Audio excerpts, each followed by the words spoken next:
नमस्कार, आप देख रहे हैं तीखी सच और मैं हूं आपके साथ संजीव चौधरी।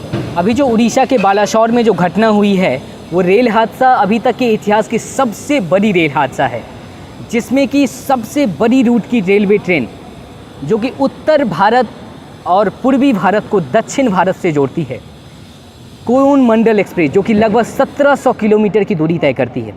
उसके साथ ही दो सुपर फास्ट ट्रेन एक मालगाड़ी से जाके टकराती है और उस घटना की गंभीरता आप इस प्रकार से समझ सकते हैं कि उसकी पटरियां टूटकर इस प्रकार से बोगियों की चीरते हुए दूसरी तरफ निकल जाती है, जिसको राहत बचाव कार्य के समय गैस कटर से काटना भी बहुत ही ज़्यादा मुश्किल भरा होता है।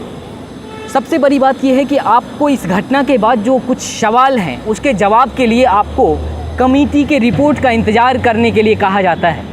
आप जब न्यूज़ चैनल देख रहे होंगे उस पर कई सारे वीडियोज़ और फोटोज़ को दिखाने के साथ साथ आपको ये बताया जा रहा होगा कि सरकार के द्वारा कमेटी का गठन कर दिया गया है और वो गठन का जब कमेटी का गठन करने के बाद वो कमेटी का जब रिपोर्ट आएगा उसके बाद ये खुलासा हो पाएगा कि गलतियाँ किसकी थी, लेकिन इसकी जिम्मेदारी सरकार लेते हुए नज़र नहीं आती है।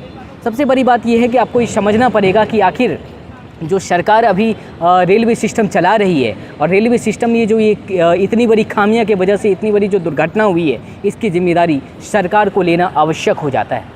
और इससे जुड़े जो कुछ सवाल हैं उसका अगर आप रिपोर्ट का इंतज़ार करेंगे तो शायद आप इस घटना को तो भूल ही जाएंगे, आप पता नहीं आपको उस रिपोर्ट को भी भूल जाएंगे, क्योंकि इससे पहले भी कई सारे सरकार, और अक्सर ऐसा होता है कि हादसा होने के बाद हमारी सरकार जो एक कमेटी बनाती है और कमेटी के गठन करके रिपोर्ट का इंतज़ार करने के लिए आपको कह के आपको ये सांत्वना दे देती है कि हम आपके लिए कुछ कर दिए हैं। लेकिन अभी जो हुआ है इस हादसा में एक सबसे बड़ी बात आपको समझने की जो ज़रूरी है कि हमारी सरकार इसकी रिस्पॉन्सिबिलिटी, इसकी जवाबदेही लेने के बजाय कुछ मुआवजे का ऐलान करके अपनी जवाबदेही ख़त्म कर लेती है।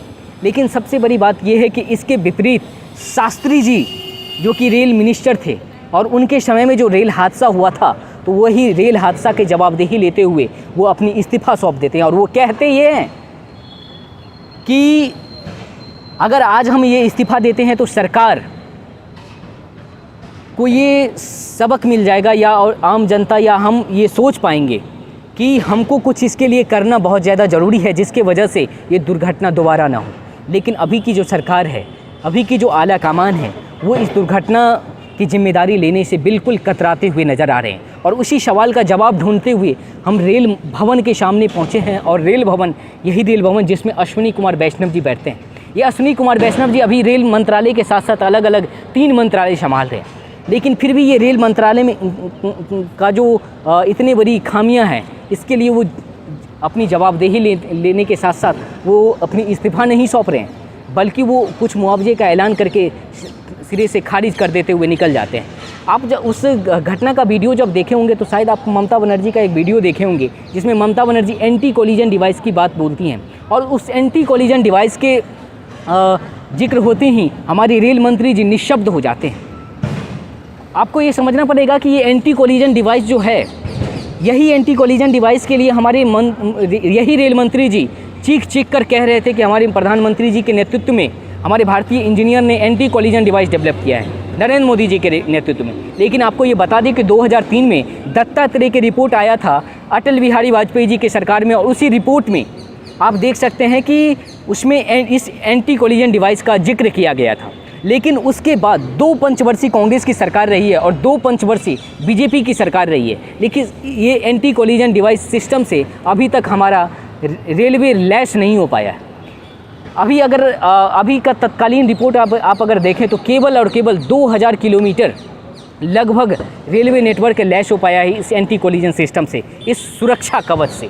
लेकिन आज 72,000 किलोमीटर का ये रेल नेटवर्क अभी भी आप अगर देखें तो असुरक्षित आपको नज़र आएंगे। ये इतना बड़ा जो रेल नेटवर्क है, ये कोरोमंडल एक्सप्रेस जो है वो लगभग 1700 किलोमीटर तय करती है। आप किसी भी लंबी दूरी के सफ़र पे जब निकलते हैं तो आप हर एक सुरक्षा तकनीकी का ख्याल रखते हुए हर तरह से आप अपने आप को सुरक्षित महसूस करते हैं और तभी आप सवारी पे निकलते हैं। लेकिन ये कोरोमंडल एक्सप्रेस जब निकलती है तो हमारी सरकार ये भूल जाती है कि ये इतनी बड़ी सफ़र जो करेंगे ये कितने सुरक्षा कवच से लैस है या नहीं।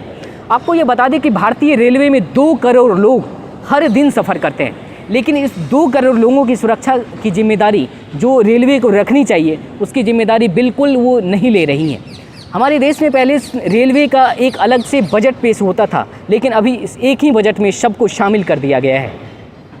इस एंटी कोलिजन सिस्टम का जो बजट है वो लगभग 1 लाख करोड़ का है, लेकिन उसमें आप अगर देखें तो लगभग 500 करोड़ भी नहीं दिया गया है इस एंटी कोलिजन डिवाइस का डेवलपमेंट के लिए। लेकिन आप वहीं इसके विपरीत अगर देखें तो सेंट्रल विस्टा प्रोजेक्ट है, जिसमें कि पीएम आवास और इसके अलग अलग आपको सेंट्रल दिल्ली के कुछ हिस्सों का विकास के साथ साथ ये आप हमारे इस बगल जो ये भवन देख रहे हैं, ये संसद भवन के लिए बजट पारित किया गया है, पीएम हाउस के लिए बजट पारित किया गया है, अलग अलग संस्था को विकास करने के लिए पारित किया गया है, जो कि कुछ दिन के बाद भी हो सकते थे। लेकिन आप सबसे बड़ी बात ये समझें कि ये जो 2 करोड़ लोग का जीवन है, इसको सुरक्षित रखना कितना ज़रूरी है, या ये संसद भवन को बनाना इतना ज़रूरी था, क्या पीएम हाउस को बनाना इतना ज़्यादा ज़रूरी था, या जिसके लिए 2000 करोड़ की बजट पेश कर दिया जाता,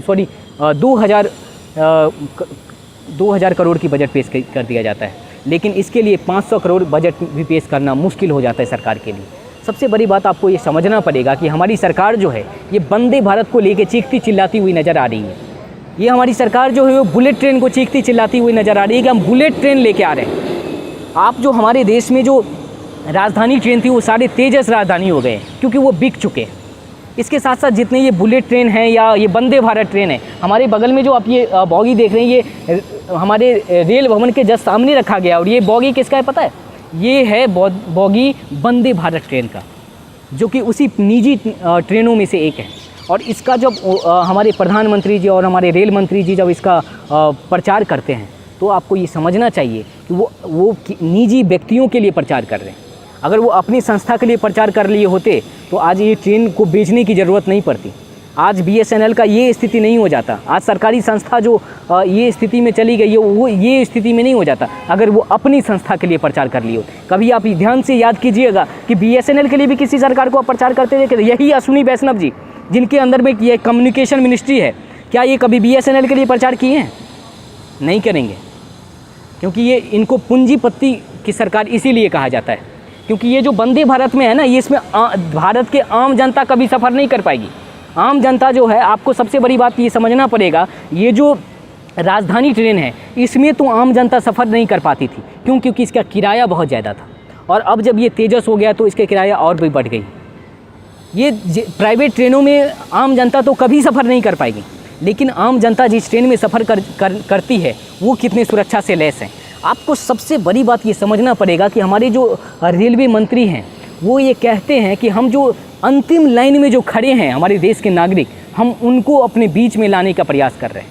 लेकिन सबसे बड़ी बात आपको ये समझना पड़ेगा कि ये कितनी बड़ी झूठ है। क्यों? क्योंकि कभी आपके रेलवे मंत्रालय से मंत्री हों या प्रधानमंत्री जी हों, वो कभी आपको ना ये कहते हुए नज़र नहीं आएंगे कि हम एक ऐसा ट्रेन लाए हैं जिसमें पूरे का पूरे ट्रेन बॉगी ही जनरल बॉगी होगा, पूरा का पूरा बॉगी ही स्लीपर कोच होगा।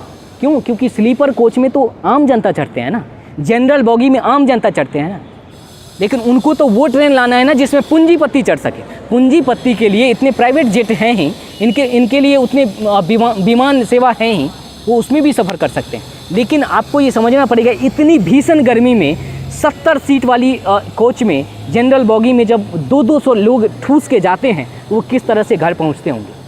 लेकिन कभी भी हमारे प्रधानमंत्री जी, हमारे आज तक की कोई भी सरकार ये चीखती हुई नहीं आई हुई है कि हम आपके लिए जनरल बॉगी वाली ट्रेन लेकर आ रहे हैं। लेकिन हमारे जो ये खास करके ये अभी जो नरेंद्र मोदी वाली जो सरकार है, ये कितनी बड़ी पूंजीपति की सरकार है, ये आप समझ सकते हैं। इसको आपको समझने की बहुत ज़्यादा ज़रूरी है।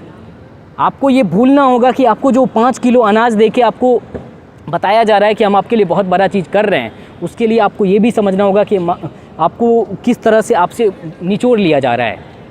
मजबूरी ये हो जाती है जब किसी आदमी को इमरजेंसी में घर जाना पड़ता है, जिसके पास रुपया नहीं होता है, वो इसी वंदे भारत का मजबूरी में टिकट खरीदेगा। क्यों? क्योंकि इसमें सीट खाली है रहेगी। इसी राजधानी का खरीदना पड़ता है, क्यों? क्योंकि उसमें सीट खाली रहती है। और इसी तरीक़ा से गरीब जनता के जेबी से सरकार रुपया निकाल लेती है, लेकिन उनको ये पता नहीं चल पाता है। आज हमारे देश का सरकार जो है वो सुरक्षा सिस्टम पे कितना फोकस है। 2 करोड़ का जो आबादी है वो डेली जो रेलवे में सफ़र कर रही है उसके ज़िंदगियों का कितना ख्याल रख रही है, इसको समझना बहुत ज़रूरी है। उसके लिए कितना बजट का प्रावधान किया है इसके समझना ज़रूरी है। लेकिन सेंट्रल विस्टा के लिए कितना बजट का प्रावधान किया गया है, वो उनके अपने व्यवस्था के लिए, उनके अपने मंत्रियों के निजी जीवन के सुख सुविधा के लिए कितना बजट का प्रावधान किया गया है, ये समझना ज़रूरी नहीं है।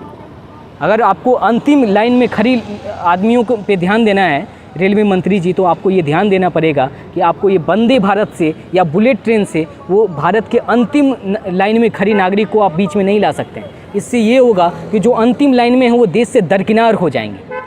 और यही सब सवाल है जो हमारे सरकार से पूछना चाहिए। और इसके लिए सबसे ज़्यादा ज़रूरी है कि हम आम जनता को सजग होना बहुत ज़्यादा ज़रूरी है। और नहीं तो ये जो दुर्घटना हुई है, ये जो सुरक्षा कवच से नहीं लैस होने की वजह से आज जो आप ये रेल हादसा के जस्ट बाद हिंदू की रिपोर्ट आप जब देखेंगे, उस रिपोर्ट में आपको ये पता चलेगा कि लगभग 35% जो रेल ड्राइवर हैं वो ओवर टाइम ड्यूटी कर रहे हैं। आखिर आपको ये सबसे बड़ी बात ये है कि जो 2 करोड़ रोज़गार की बात कर रहे थे, वो रोज़गार इसी तरह से दे रहे हैं कि जो रेल ड्राइवर हैं वो ओवर टाइम ड्यूटी पे चल रहे हैं, वो भी 35% कर्मचारी ओवर टाइम ड्यूटी कर रहे हैं। अब आप समझ सकते हैं कि रिक्रूटमेंट तो कर नहीं रही सरकार, लेकिन आखिर वो जो ओवर टाइम ड्यूटी पे रेल ड्राइव कर रहे हैं वो कितने सुरक्षित हैं। और सरकार अगर उससे ड्राइविंग करवा रही है तो वो हमारे ज़िंदगी का कितना ख्याल रख रही है, लेकिन इस पे वो खर्च नहीं कर सकती हैं। क्यों? क्योंकि आम जनता इस पे चल रही है ना। आम जनता का ज़िंदगी से कोई लेना देना नहीं है। उनको लेना देना किससे है? तो इस वंदे भारत से, उनको बुलेट ट्रेन से, इस संसद भवन से, सेंट्रल विस्टा प्रोजेक्ट से। लेकिन लेना देना होगा जब वो वोट मांगने आएंगे और जब आम जनता सवाल करेंगे कि हमारे आम जनता के लिए कौन सा ट्रेन लॉन्च कर दिए हैं, आम जनता के लिए जो ट्रेन लॉन्च किए हुए हैं, जो ट्रेन चल रही है वो कितनी सुरक्षित है। अगर जब हम ये सवाल करेंगे तब वोट देने के समय में, तब जाके वो इस पे बात करेंगे। लेकिन अभी वो बात इसी पे करेंगे और अभी अपने सवाल से इसी तरह से कतराएंगे। वो शास्त्री जी के तरह इस्तीफ़ा नहीं सौंपेंगे, वो बल्कि मुआवजा देके अपनी जिम्मेदारी से बिल्कुल हाथ धोते हुए नजर आएंगे। तो इस तरह से आप सवाल पे अड़े रहिए और अपना जिम्मेदारी निभाइए, तभी जाके हम सुरक्षित हो पाएंगे, हमारे देश सुरक्षित हो पाएगा। बहुत बहुत धन्यवाद। आप देख रहे थे तीखी सच, मैं हूँ आपके साथ संजीव चौधरी।